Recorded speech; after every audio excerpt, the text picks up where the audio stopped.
Olá, patriota! Hoje é dia 5 de outubro de 2022. Começa agora o Jornal Foco do Brasil, compromisso com a verdade. Eu sou Leonardo Miller e a partir de agora estaremos juntos nesta primeira edição. Desde já, confira se o sino de notificações está ativado para receber todas as nossas atualizações e ficar sempre muito bem informado. Além disso, deixe o seu comentário, participe do chat ao vivo. O Foco do Brasil é um jornal independente feito para você. Então curta, compartilhe esse vídeo e se torne membro do nosso canal. Vamos agora às principais manchetes desta edição. Bolsonaro discursa em Igreja Evangélica de São Paulo e pede união e diálogo ao povo brasileiro. Para o presidente, nordestinos que moram em São Paulo serão fundamentais para angariar votos no segundo turno. Romeu Zema declara apoio a Bolsonaro em Brasília.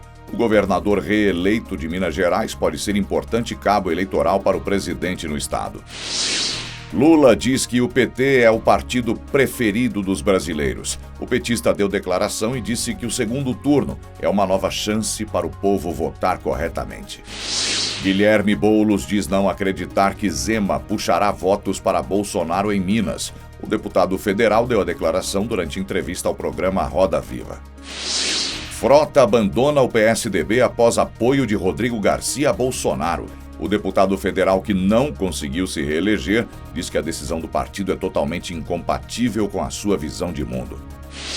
O presidente Bolsonaro segue costurando novas alianças para o segundo turno das eleições presidenciais. Nesta quarta, ele não divulgou nenhum compromisso oficial na sua agenda, mas pela manhã o governador do Distrito Federal, Ibanez Rocha, anunciou seu apoio a Bolsonaro. Seja membro patriota ou capitão do nosso canal. Nós contamos também com seu apoio para manter e ajudar o Foco do Brasil a crescer ainda mais. Para fazer isso, é só apontar o seu celular para o QR Code que está na tela da sua TV ou computador. Aproveite, as nossas assinaturas estão com 50% de desconto no primeiro mês. O governador do Distrito Federal, Ibanez Rocha, anunciou seu apoio à reeleição do presidente Bolsonaro na manhã de hoje. Veja uma parte do seu discurso. Evitamos que milhões de empregos fossem destruídos. Depois, de bancada também nossa, aprovamos o novo Auxílio Brasil.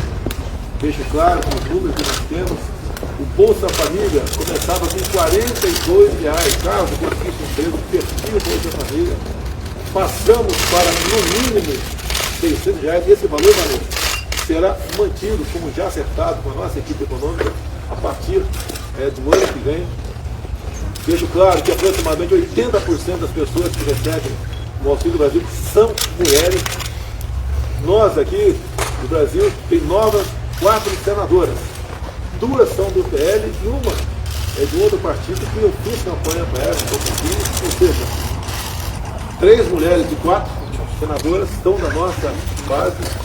Também o nosso partido foi o que mais elegeu afrodescendentes e também elegeu muitas mulheres, ou melhor, as mulheres mais votadas do Brasil, como temos aqui a nossa aqui, é do nosso partido, mais uma narrativa que vai por terra abaixo. Ou seja, o governador Ibanez é importante porque ele por muitas vezes é meu vice e por vezes eu sou vice dele. E buscamos aqui atender os interesses do DF. Como ele disse, 1/3 do orçamento dele é do Fundo Constitucional, o governo, é o dinheiro nosso que vai diretamente para ele, e ele investe em saúde, educação e segurança, e nada melhor para o presidente da República ser um governador, não digo aliado, eu digo amigo dele ao seu lado. Todos ganham, em especial a governabilidade. Hoje vocês podem ver o perfil dos novos ou reeleitos parlamentares na Câmara e no Senado, o perfil mais conservador, o perfil mais família, o perfil mais liberdade econômica, ou seja, está tudo pavimentado para que a harmonia seja completa entre executivo e legislativo. De passagem por São Paulo ontem, o presidente Bolsonaro fez um discurso de cerca de 20 minutos em uma igreja evangélica na capital paulista. Por lá ele celebrou o apoio dos eleitores no primeiro turno, mas fez um alerta à comunidade evangélica. com a oposição vencendo, embarcam no governo novamente o apoio à ideologia de gênero, aborto, desrespeito à propriedade privada e mais.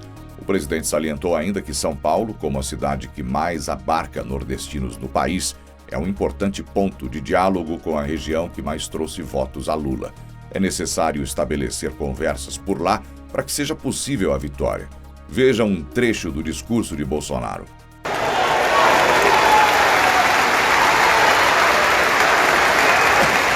Eu sempre peço a Deus que o meu povo, os nossos brasileiros, não sintam as dores do comunismo. Não precisamos sentir na pele o que é isso para poder rejeitar. Estamos vendo com muita tristeza o que acontece nesses países que há pouco citei. E um dos dois mais emblemáticos, a Venezuela, o país mais rico do mundo, mas o povo vive uma situação de pobreza pior que os nossos irmãos do Haiti. Isso são opções. Um outro país, mais ao norte, que é a Nicarágua. Uma pessoa está lá, sendo reeleita, mais pela prisão dos seus opositores do que por mérito próprio. E uma das últimas decisões que lá o tal de Ortega tomou foi de fechar sinais de televisões e rádio católicas, prender padres, expulsar freiras. E as últimas medidas dele foi evitar a procissão de católicos e também evitar que os evangélicos comemorassem o dia da Bíblia. Nós sabemos por que isso chegou àquele ponto. Todos esses que eu citei, esses países, esses chefes de Estado, têm em comum com uma pessoa que busca agora uma eleição aqui no Brasil, que é o nosso, não adversário político, mas o inimigo de tudo que é de bom em nossa pátria. Não precisamos esperar que isso aconteça, essas dores, para tomarmos uma providência. Eu peço a Deus que ilumine a todos no Brasil para esse dia importantíssimo, dia 30 de outubro, onde vocês vão decidir qual é o futuro que vocês querem. Se é um país que vai partir para a legalização do aborto ou não, legalização das drogas ou não, apoio à ideologia de gênero ou não, o respeito à propriedade privada ou não. Vocês vão decidir o que querem para o nosso país. Inclusive, o que eu peço para vocês nesse momento, quase todo mundo tem alguém que pensa diferente que nós, orientar a esse major dos riscos que nós corremos com a volta desta pessoa ao poder. Tivemos agora, por ocasião das eleições, uma derrota grande no Nordeste. A culpa não é do povo nordestino. Lá eles foram administrados por pelo menos 20 anos com as pessoas desse partido político. Por isso está sendo difícil que muitos deles se encontrem. Mas não queremos piorar a situação de ninguém. Alguma capital do Nordeste, eu ganhei, como a capital das Alagoas. Então é um sinal que existe gente que está do nosso lado. E como São Paulo é a cidade que tem o maior número de nordestinos do Brasil, eu peço a vocês que entrem em contato com os nossos irmãos lá do Nordeste, falem com ele para onde nós poderemos ir para que eles não embarquem nesta canoa. Ex-aliado do presidente Jair Bolsonaro, o deputado federal Alexandre Frota anunciou sua saída do PSDB após o governador de São Paulo, Rodrigo Garcia, anunciar apoio incondicional à reeleição do presidente e à eleição de Tarcísio de Freitas no governo estadual. Frota informou também que votou em Lula no primeiro turno e também votará nele no segundo. O ator também disse ter errado em 2018, quando apoiou o atual presidente e foi eleito na esteira da renovação da direita daquele ano. No argumento para sair do PSDB, Frota disse que não pode ficar em um partido que apoia Bolsonaro e Tarcísio, uma vez que isso vai de encontro a tudo que eles fizeram até o momento e totalmente incompatível com ele. O ex-presidenciável Ciro Gomes, depois de 2 dias em silêncio, finalmente anunciou seu apoio no segundo turno. Sem citar diretamente Lula ou PT, O candidato do PDT disse que irá acompanhar a decisão do seu partido em apoiar os petistas contra o presidente Bolsonaro. Vale lembrar que, nos últimos meses, Ciro travou uma batalha com boa parte da esquerda, após frequentemente fazer ataques aos governos de Lula e Dilma Rousseff, que classificou como roubalheira desenfreada e um desperdício de oportunidade no país. Paralelamente, Ciro viu sua popularidade nas pesquisas despencar após a tese do voto útil crescer em parte da oposição. Veja o anúncio de Ciro Gomes. Meus amigos e minhas amigas, acabamos de realizar uma reunião da Executiva Nacional Ampliada do PDT, em que, por unanimidade, nós tomamos uma decisão. E eu gravo esse vídeo para dizer que acompanho a decisão do meu partido, o PDT. Frente às circunstâncias, é a última saída. Lamento que a trilha democrática tenha se afunilado a tal ponto que reste para os brasileiros duas opções, a meu ver, insatisfatórias. Não acredito que a democracia esteja em risco nesse embate eleitoral, mas sim no seu absoluto fracasso da nossa democracia em construir um ambiente de oportunidades que enfrente a mais massiva crise social e econômica que humilha a esmagadora maioria do nosso povo. Ao contrário da campanha violenta da qual fui vítima, nunca me ausentei ou me ausentarei da luta pelo Brasil. Sempre me posicionei e me posicionarei na defesa do país contra projetos de poder que levaram o nosso povo a essa situação grave e ameaçadora. Espero que essa decisão ajude a oxigenar, temporariamente que seja, a nossa democracia. Mas se não houver a busca efetiva de novos ares, de novos instrumentos, estaremos à mercê de um respirador artificial frágil e precário, limitadíssimo no tempo e no espaço. Pelo Brasil, minha luta e a do PDT seguirão sempre firmes. Não aceitaremos imposições ou cabrechos de quem quer que seja. Adianto que não pleiteio e nem aceitarei qualquer cargo em eventual futuro governo. Quero estar livre, ao lado da sociedade, em especial da juventude, lutando por transformações profundas, como as que propusemos durante nossa campanha. E ao povo brasileiro me dirijo. Fiquem certos de que, como sempre fiz, vou fiscalizar, acompanhar e denunciar qualquer desvio do governo que assumirá em janeiro, assim como vou seguir estudando e apresentando ideias para recuperar nosso país. Um grande, forte e agradecido abraço a todos e a todas e que Deus ilumine a nação brasileira. Em sessão realizada ontem, o presidente do TSE, Alexandre de Moraes, classificou como um sucesso total a realização das eleições de primeiro turno. Na avaliação do ministro do STF, tudo transcorreu com integridade e transparência. E não há eleição no mundo tão segura quanto a que é realizada no Brasil. Moraes destacou também que o TSE está trabalhando para que, no segundo turno, os eleitores não peguem filas, como as que ocorreram no último domingo. Isso se deveu, na avaliação dele, ao fato de que todos os brasileiros precisavam votar em 5 candidatos. Já no segundo turno, será apenas um. Por fim, ele disse que os brasileiros demonstraram maturidade no processo eleitoral e espera que o segundo turno transcorra ainda mais tranquilamente. Veja uma parte do que ele disse. Tivemos também sucesso total no teste de integridade com as 641 urnas e no projeto piloto do teste de integridade com biometria nas 58 urnas que foram realizadas ou foram testadas em 19 estados e no Distrito Federal. Nós vamos divulgar mais para frente o relatório geral, que mostra o recorde, tanto em eleitores votando quanto em sessões eleitorais, mas eu gostaria de completar com 2 observações importantes. Primeiro, agradecer aos servidores da Justiça Eleitoral, agradecer a todos os magistrados eleitorais, os membros do Ministério Público Eleitoral, agradecer à Ordem dos Advogados do Brasil, que em cada um dos estados auxiliou os tribunais regionais eleitorais, e aqui também meu agradecimento aos 27 tribunais regionais eleitorais, e agradecer principalmente à sociedade brasileira. A eleitora e o eleitor brasileiros demonstraram maturidade democrática, compareceram às sessões eleitorais, realizaram o ato de votar, a concretização da democracia com paz, harmonia e segurança. Então, isso é muito importante.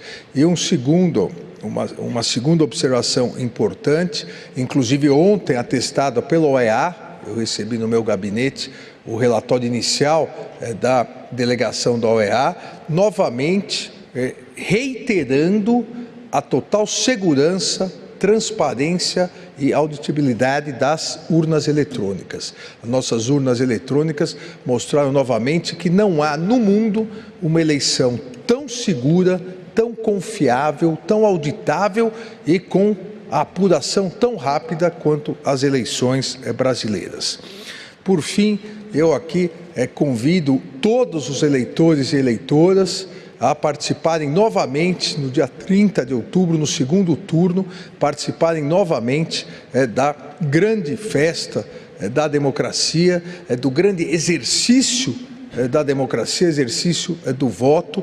O Tribunal Superior Eleitoral já está planilhando e tomando todas as medidas necessárias para que as filas que ocorreram em algumas sessões eleitorais não voltem a ocorrer no próximo domingo, dia 30, no próximo turno. Isso será realizado para que o eleitor tenha uma votação mais confortável. Então, aos eleitores e eleitoras que eventualmente no domingo pegaram fila, saibam que junto com os TREs o problema está sendo equacionado, ainda mais porque no segundo turno só se vota em alguns estados um único voto, não 5, com vários números, um único voto para presidente, em outros estados 2 votos para presidente e para governador do estado. Em um encontro com frades franciscanos ontem, no dia de São Francisco de Assis, o candidato Lula disse que o PT é o partido preferido dos brasileiros. Além disso, o petista disse ainda que a sua rejeição é pequena entre o povo e que o segundo turno é uma espécie de segunda chance para os brasileiros votarem. Veja o que ele disse. O PT é o partido mais preferido da sociedade brasileira. Se você fizer uma pergunta, você pergunta qual o partido de preferência nacional. Você vai perceber que em primeiro aparece o PT com mais de 20 e o segundo colocado aparece com 0. Você vai perceber.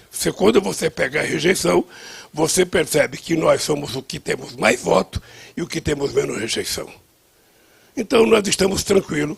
Sabe que no segundo turno o papel é exatamente esse. O papel do segundo turno é a gente convencer as pessoas que ainda não estavam convencidas, as pessoas que estavam ainda com indisposição de votar nesse ou naquele, é de você convencer a votar em você.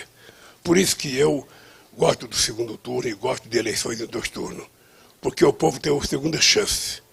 Sabe, na Igreja Católica a gente se batiza e depois a gente tem a crisma que é para dar à pessoa o direito de escolher seu próprio padrinho. Ou seja, nós estamos dando outro direito do povo brasileiro escolher agora quem será definitivamente presidente da República. Então a rejeição do PT é ser o partido preferencial no Brasil. O governador Romeu Zema, do Partido Novo, esteve em Brasília ontem para anunciar seu apoio à reeleição de Bolsonaro. Ao lado do presidente, Zema discursou e disse que, mais do que ninguém, ele herdou uma gestão desastrosa do PT em Minas Gerais.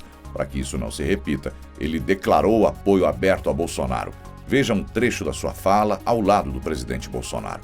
Eu sempre menciono que ficou erroneamente na memória do brasileiro uma ideia de que nos anos Lula nós tivemos uma prosperidade. Eu sempre coloco como comparação que naquele período foi como se um atleta tivesse tomado anabolizante. No primeiro momento foi muito bom. E depois a conta veio amarga, através de diversos problemas de saúde. Primeiro muito músculo, muita força, depois problemas renais, de impotência, problemas cardíacos, etc. O que o PT fez com o Brasil foi isso, maquiou um desenvolvimento econômico. E nós tivemos em 2015 e 2016 a pior recessão da história, enquanto o mundo crescia. Só o Brasil conseguiu dar marcha ré em 2015 e 2016. Entre 2015 e 2016 perdeu-se 3 milhões de empregos no Brasil. Em 2020 e 2021 com a Covid, criou-se quase 3 milhões de empregos no Brasil. Imagine se tivesse tido essa pandemia fosse com uma administração do PT no Brasil.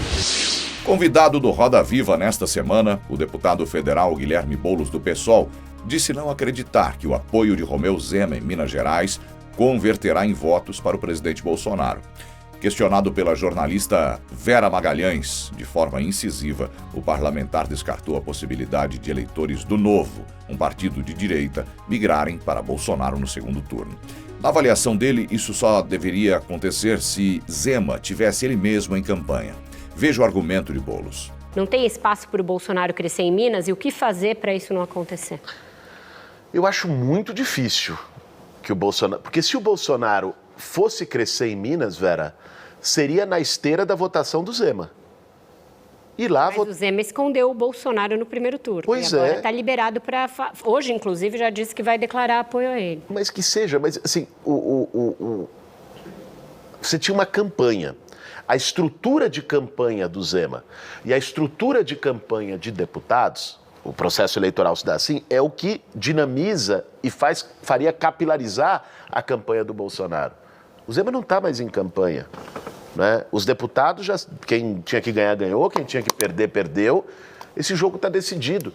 Eu acho muito difícil, mesmo o Zema declarando apoio ao Bolsonaro, que o Zema. Mas isso não é contraditório com o que você falou, que vocês vão estar todo dia na rua, que a campanha continua? Você acha que no bolsonarismo eles vão para a praia, vão desistir? Não, eu acho que eles vão também seguir nas ruas fazendo a campanha deles. O que eu estou lhe dizendo é que a influência de um governador de estado sobre uma campanha eleitoral presidencial, ela é muito maior quando este governador está ele próprio na sua campanha. O senador eleito por São Paulo, Marcos Pontes, falou em entrevista ao UOL ontem que a sua participação na campanha do segundo turno será intensa. Ele disse ter recebido um convite do presidente Bolsonaro para acompanhá-lo pelo Brasil, mas ressaltou que também estará em São Paulo para ajudar Tarcísio de Freitas na eleição ao governo estadual. Mesmo com a eleição de uma bancada favorável à direita nas eleições deste ano, o astronauta disse que a presidência da República é fundamental para passar pautas de interesse da maioria. Veja o que o senador disse. Tendo essa bancada muito favorável ao governo, eu vejo como um ponto extremamente importante a reeleição do presidente Bolsonaro, que isso vai ser um presidente, um executivo alinhado, com um Congresso bastante alinhado, facilita muito a que nós tenhamos reformas estruturantes muito importantes para o país, né? Então, o primeiro ponto a se pensar é isso daí. Então, é uma das razões muito importantes de se ter a reeleição do presidente Bolsonaro. Nós temos reformas que precisam começar muito em breve, tempo paradas, vamos dizer assim, há muito tempo no Congresso, como a reforma tributária, que é essencial, a reforma administrativa também essencial. Então, a continuidade do governo e um Congresso alinhado nesse sentido vai ser muito importante. As outras pautas que possam ser colocadas, como você falou, questão de armamento, outras coisas mais nesse sentido, serão discutidas uma a uma, mas eu vejo como essencial essa aproximação, essa força dentro do Congresso, para que a gente passe essas pautas que são essenciais para o país como um todo, né, e que sempre tiveram certas dificuldades de passar dentro do Congresso, pelas dificuldades de coordenação entre os parlamentares. Então, acho que agora é o momento de fazer isso aí e ajudar o país a ser mais competitivo, do ponto de vista internacional, e também que tenha mais capacidade de desenvolvimento e investimento aqui dentro. E o convite não veio com a pauta, mas eu acredito que seria sem dúvida nenhuma, uma pauta bastante importante da discussão da reeleição do presidente, como nós podemos participar na campanha, eu já estou bastante engajado em fazer isso, participar na campanha do presidente. E o fato de eu ter um nome conhecido no Brasil todo, eu posso ser de bastante ajuda nos outros estados também, assim como participar na campanha do Tarcísio aqui em São Paulo, que eu pretendo ajudar bastante aqui em São Paulo também. Então, vou estar meio dividido entre aqui, a campanha do Tarcísio e a campanha do presidente em outros estados também. Muito bem, essas foram as notícias de hoje. Novamente, não se esqueça de se inscrever no canal. Seja membro. Não perca hoje à noite a segunda edição do Jornal Foco do Brasil com Cleiton Basso. Até amanhã.